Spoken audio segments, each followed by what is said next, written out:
I think a lot of people want to forgive, but they don't know how to do it. The other thing that you have to learn is when you hold on to your history, you do it at the expense of your destiny. So if people can understand that as long as they don't forgive, they're poisoning themselves. It's like hating somebody who's hurt you is like taking poison hoping they'll die. It's like me being mad at somebody who hurt me that's out having a good time and don't even care that I'm mad. That doesn't hurt them. Many of you think forgiving means accepting what has happened to you.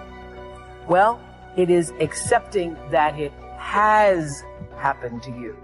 Not accepting that it was okay for it to happen. It is accepting that it has happened, and now what do I do about it?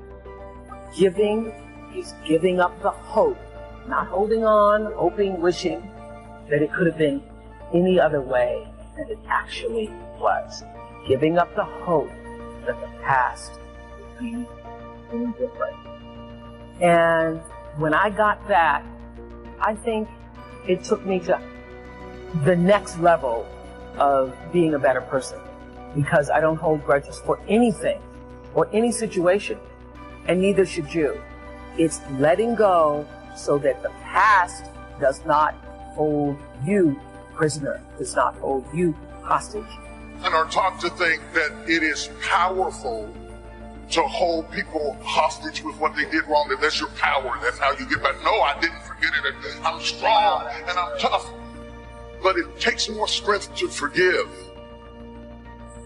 than it does to be vengeful and angry. And the worst part about it is, I really believe that forgiveness does not exonerate the perpetrator. It does not justify their behavior. Forgiveness is a gift you give yourself. Because you let it go. Because you let it go so that you are available to be your highest and best self. And because you are saying that it is not stronger than me. It is not stronger than me. I disconnect from it and find that I am in control of it, and it is not in control of me. One of the Greek words for forgiveness is similar to the word exhale. It means to get it out of you. When I forgive you, it don't matter whether you stay mad or not. It doesn't matter whether you deserve it or not. This is not about you. When I forgive you, that means I got it out of me. Yeah, I got it out of me. Whatever was choking my flow and stopping my blessing and breaking up my peace and keeping me up at night and changing my personality, I got it out of me. You can stay angry all you want to, but as for me and my house, I got it out of me. Slap somebody and say, let it go. Anger, hostility, frustration, bitterness, depression, low self-esteem, whatever's got you choked up, let it go. I've always known this, but somebody told me something one time about forgiveness. Forgiveness is not for the other person. Forgiveness is you. See, your unwillingness to forgive another person is like you sipping the poison, waiting on them to die. You can't sip the poison of unforgiveness and expect them to die. Forgiveness is for you. If you got someone who you feel has wronged you and you carrying that, that's like a cancer. And all it's doing is eating away at you. Do you know how many people I've had to forgive that have never asked me for forgiveness? You know how many people I just let go so I could just go where God had for me? Because I just ain't have no more time to spend no more time thinking about that. Let that be a lesson to you. You know what my father told me a long time ago? He said, son, when a fool is talking, listen very carefully. Because listening to a fool is important.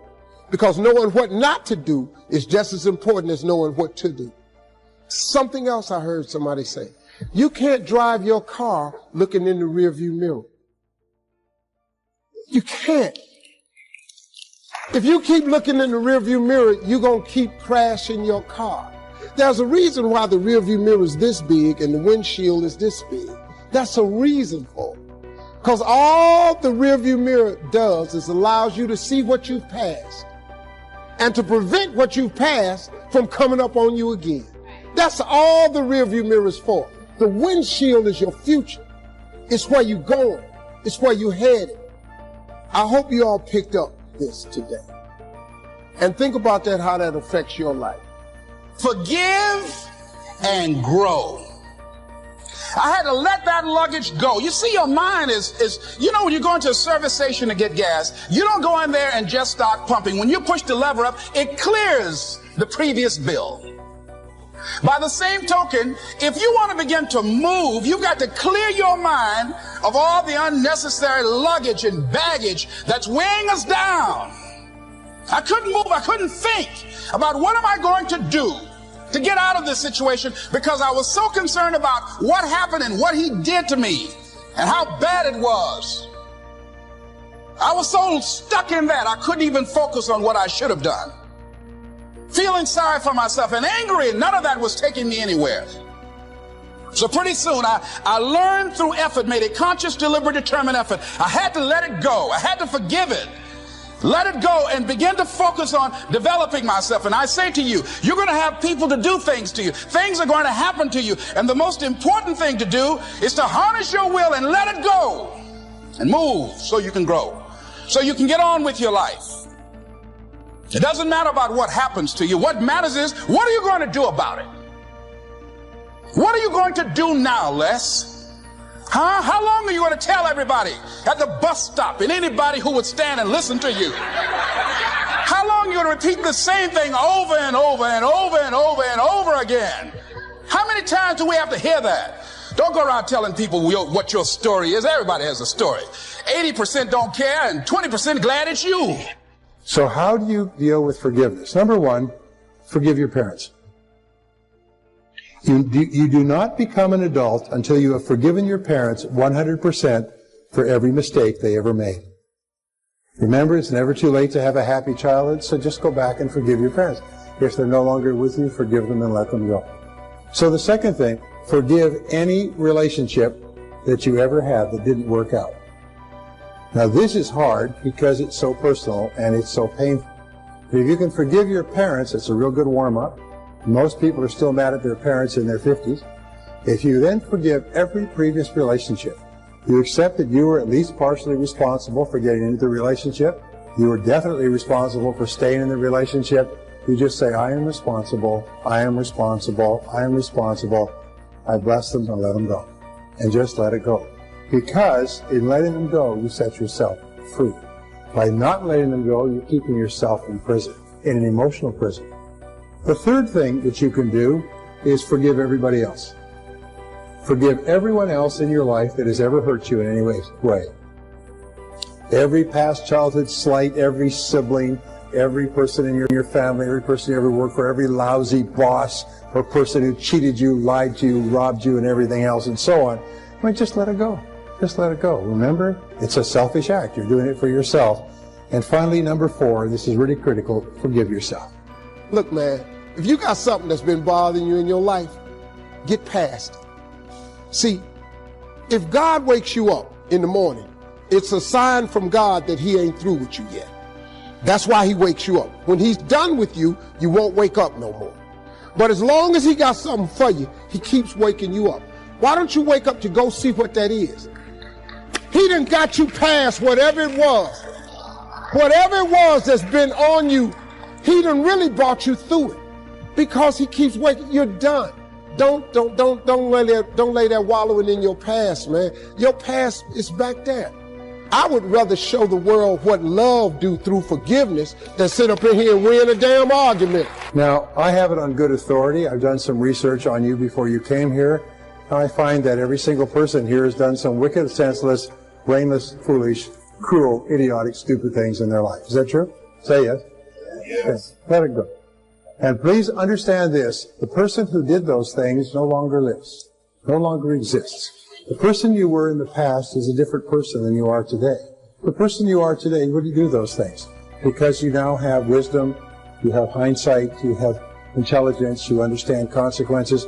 So the person you are today is a different person from the person you were back then. So don't keep beating yourself up because that other person, another person, did something that today you disapprove of.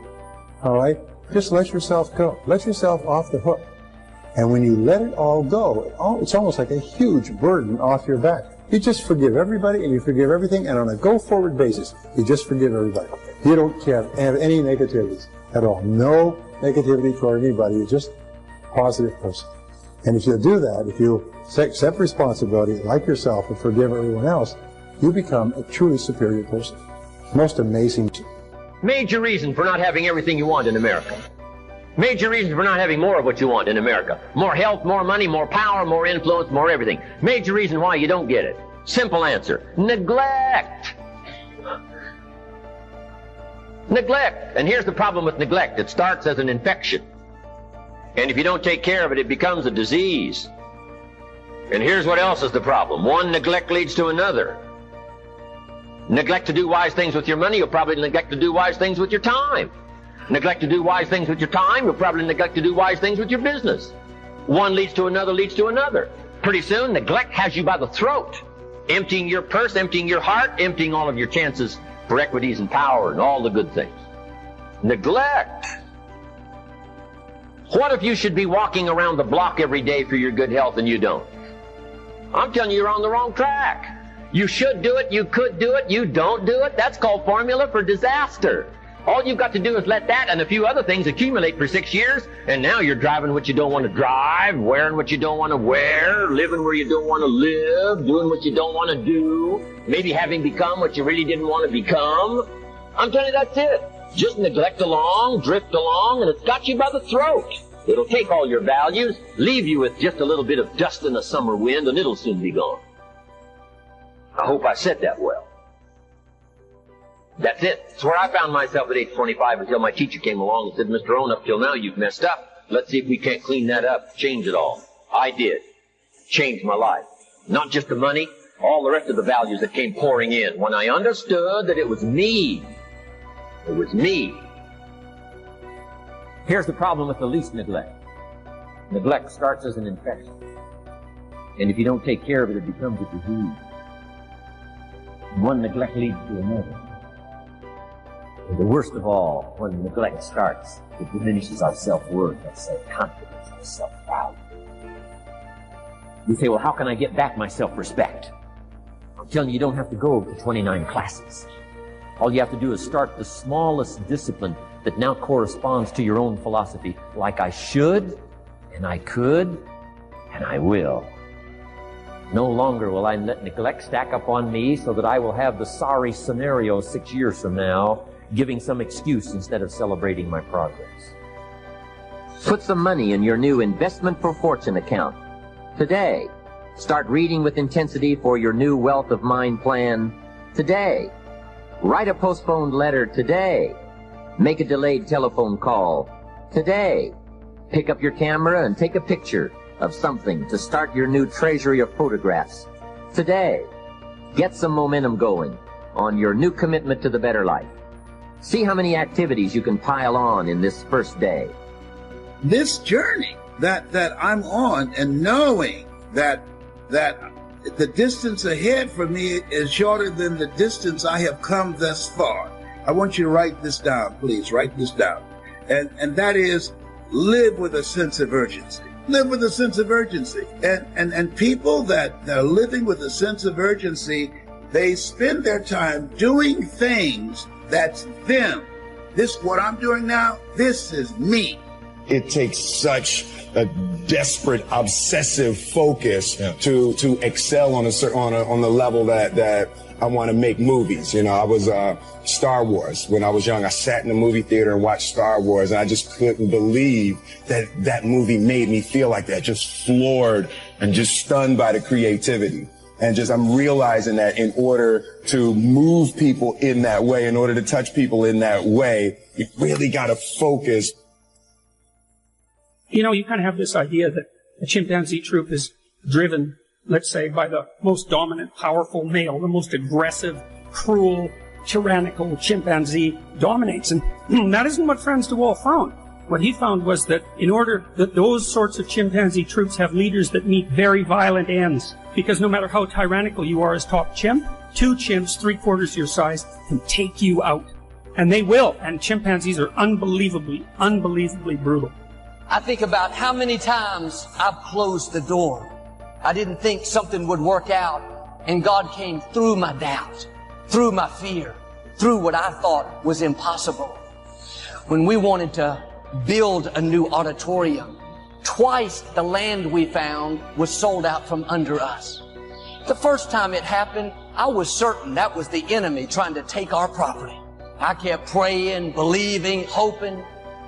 You got to understand that this hard time that you're going through is everything you're going through is preparing you for what you ask God for. Every trial and tribulation you go through prepares you for the life God has for you. All the hard times. First of all, let me just say just one last thing. Now I got to take this picture. You cannot name one single thing that God has not brought you through. Stay clean. Everyone say stay clean. For whoever would love life and see good days must keep his tongue from evil and his lips from deceitful speech. He must turn from evil and do good. He must seek peace and pursue it. Ooh, that's good.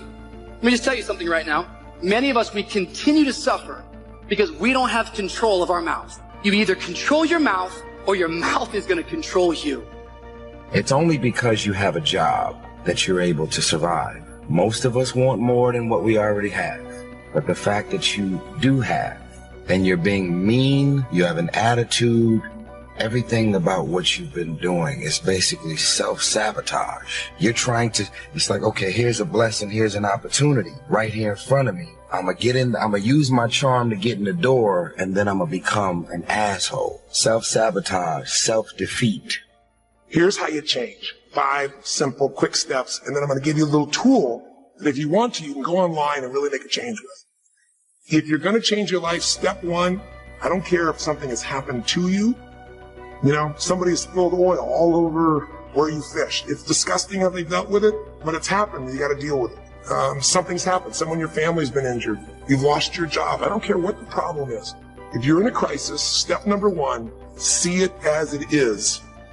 It doesn't move God, and he's basically just saying, when are you going to shut up and start acting like you really believe me? Amen? Now, there's a time to sit down and tell God how you feel, but then that should take you about 2 or 3 minutes, and then you need to go back to the Word of God. People who did things by faith. I mean, some pretty outrageous things. Abel brought his best offering by faith. When she touched him, immediately her bleeding stopped, and she felt in her body that she was free from her suffering. She was already free. Why did he call her back? Not to reprimand her. Maybe he called her back to give her a little bit more money or a little bit more details, or maybe to give her a little extra help. So I read that over and over again. Somebody say, I'm not what I thought. You remember how she snuck up and said, touch it, and then I'll sneak away. That fear generally is in your mind. Yeah. That, you know, when you get up on stage to do public speaking, people are not going to throw tomatoes at you and say, oh my, you're an idiot, get off the stage. No, right. They're going to sit there, you know, so there's nothing to fear. Yeah. It's in your head. Rome wasn't built in a day. We all know that. Everyone hears that. But Rome also didn't fall apart overnight either. I want you to start to think about next year. Let's just pick June 2021, okay? It's enough time to think that things might be a little bit different. What could the current you do right now that will bring you closer and start to close the gap with the future you? That's the power of your dreams, is they pull you forward. They make you think beyond the circumstance. They remind you of who you are. And so start with what you value.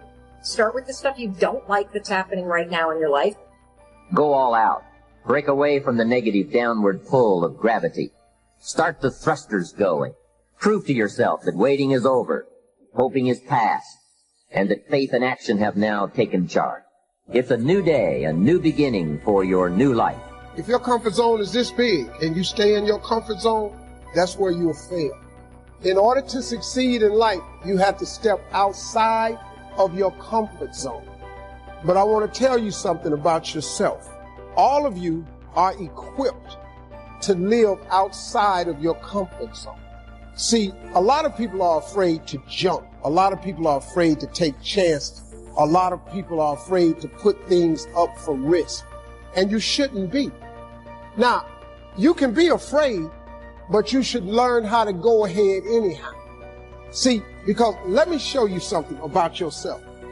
For all the bad days you've ever had, for every day that you thought you wasn't going to get through, for every period in your life you did not see no way you could come out on the other side, your track record for surviving them bad days is 100%.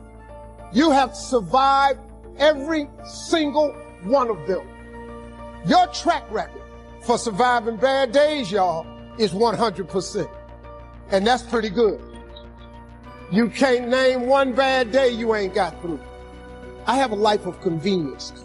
But in order to get the life of convenience, you got to have a very uncomfortable life. You got to get comfortable being uncomfortable. Stop trying to do everything the short way. Stop trying to figure out the easy way. You got to get messed up sometimes. You got to get dirty. You got to get your feelings hurt. You got to get disappointed. You got to get told no. You're going to ask somebody for some money. He going to tell you no. But show me something that has grown into something beautiful that didn't have no dirt on it. You take a seed and throw it on the concrete. Don't put no dirt on it and watch what happens. See, you get tripped out because you got dirt on you. But you need dirt on you to develop. Because dirt ain't just dirt. Dirt is fertilizer. Dirt is nutrient. Dirt gives you the strength for your seed to push through. See, you got to have dirt on you to push through something. Everything you see that's beautiful starts out as a seed. But that seed got to get dirt on it. See, you get mad when haters come your way. You get mad because you get a setback. You get mad because you get thrown off course. You get mad because you get a detour. That's just dirt. You get mad because they talking about you. That's dirt. You get mad because you lost your mama. That's dirt. I want you to think about all them bad moments you had that looked like you wasn't going to make it. And then I want you to ask yourself, well, why did I make it? Just change your mindset. If you change your attitude, you change your altitude. My suggestion to all young people, if you could just hear me clearly, don't do what I did.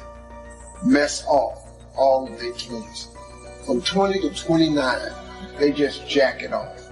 They just jack off their 20s. They mess them up. Because 20 is that age, man, where you just really just trying to have too much fun. You're free, you're out of college, you don't live at your mama's house no more, you're out on your own. So what do? Mostly all of us, 98% of the people I know, we spend our 20s trying to exert ourselves in the fun category. We got to get off work so we can go to happy hour. We got to get off work so we can go get high. We got to get off work so we can go drink a cold. We got to get off work, go smoke more. We got to go hang out with the fella. We got to play video games. The average person blows all of their 20s. Then when you find out that life ain't waiting on you, now you're 30.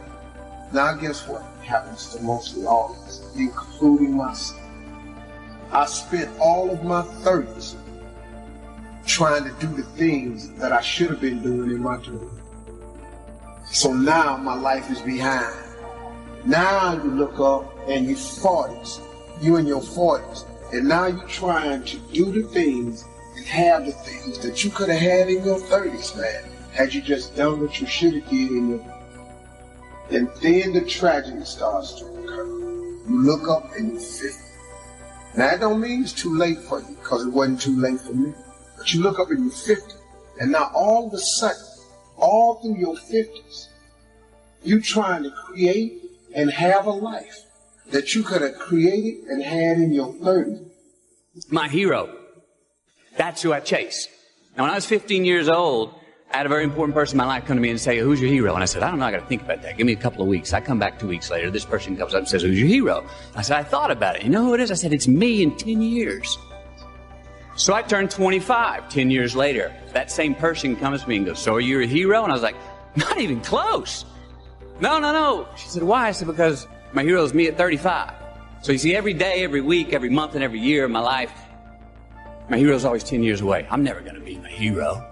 I'm not going to attain that. I know I'm not. And that's just fine with me because that keeps me with somebody to keep on chasing. I'm going to talk to you about some things I've learned in my journey. Most from experience, some of them I heard in passing. Many of them I'm still practicing, but all of them I do believe are true.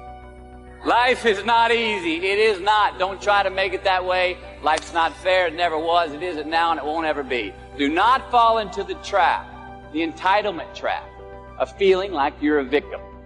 You are not. Get over it and get on with it. And yes, most things are more rewarding when you break a sweat to get them. Happiness is an emotional response to an outcome. If I win, I will be happy. If I don't, I won't. And I say if happiness is what you're after, then you're going to be let down frequently. You're going to be unhappy much of your time. Joy, though. Joy is a different thing. It's something else. Joy is not a choice. It's not a response to some result. It's a constant. Joy is the feeling that we have from doing what we are fashioned to do, no matter the outcome. Now, personally, as an actor, I started enjoying my work and literally being more happy. Find success for yourself. Now, check this out. I'm in south of New Orleans a few years ago, and I went to a voodoo shop. And they had this wooden partition against the wall, these columns. And in these columns were all these vials of these magic potions, right? And the headings above each potion defining what they would give you were things like fertility, health, family, legal health, energy, forgiveness, money. Guess which column was empty? Money. Let's admit it. Money is king today. It's what makes the world go round. It is success. The more we have, the more successful we are, right?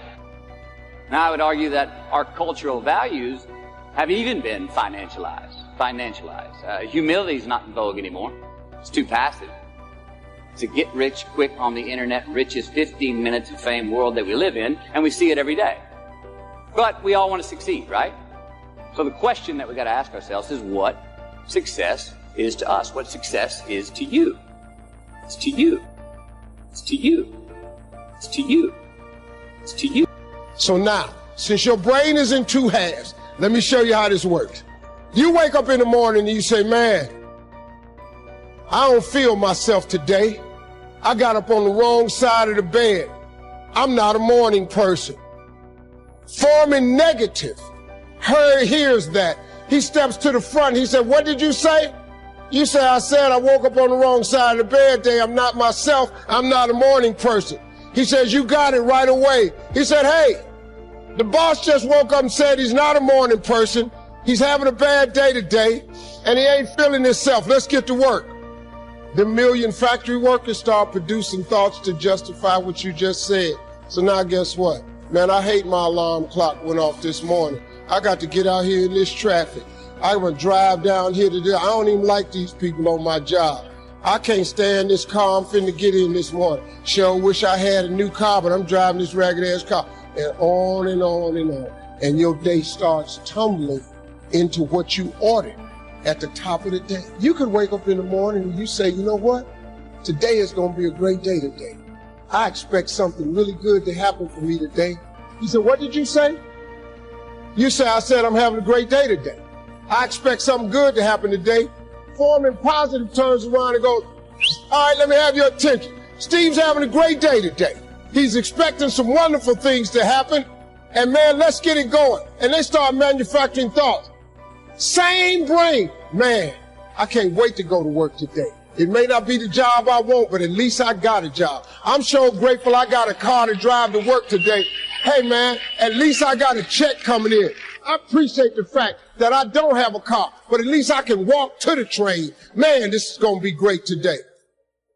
That's how your mind works 24/7. It never turns off. Change your attitude, you change your altitude. If you want something out of life, if you want to change yourself, if you want to acquire something, if there's some goal that you want to reach, changing your behaviors, overcoming negative habits, it's challenging. It's hard.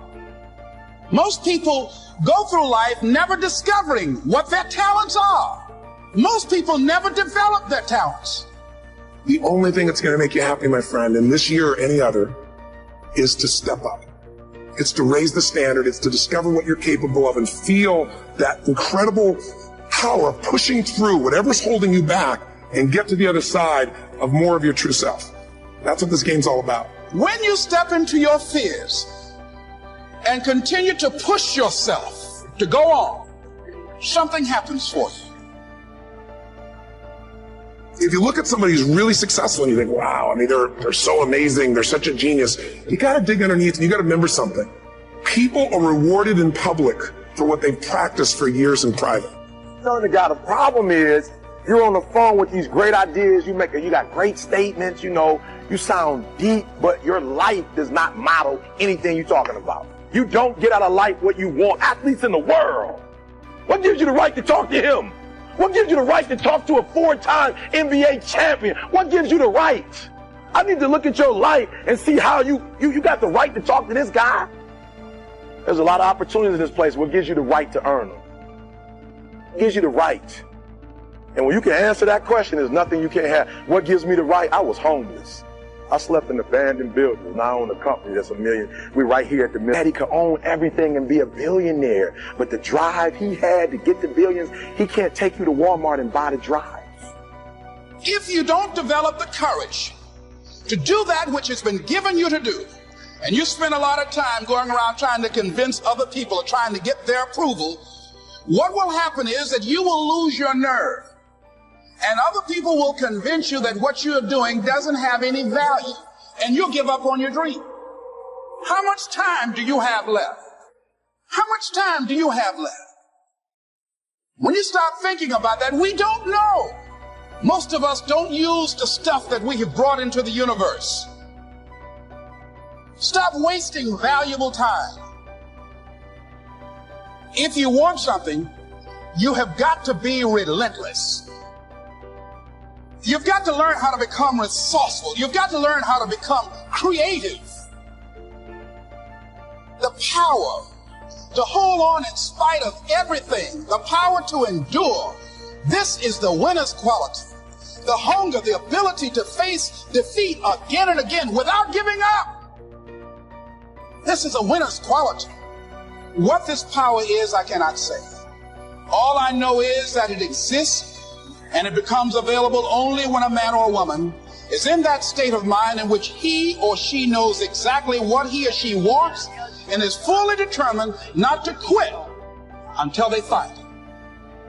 There's greatness in you, and you've got to learn how to tune out the critics outside and the critic inside. I'm going to harness my will, and I'm not going to let anything stop me. I deserve this. Most people give up on themselves easily. You know the human spirit is powerful. There's nothing as powerful. It's hard to kill the human spirit. You are unstoppable. Live your life with passion, with some pride. Most of us go through life with our brakes on, holding back. Decide that you're going to push yourself. You've got to focus on you. And as you convince you, as you sell yourself every day, you will begin to see a difference in the things that you're doing. Selling yourself on your ability to perform a job, to achieve a certain objective. Telling yourself every day, here I go again. And I got what it takes. This is my day, and nothing out here is going to stop me.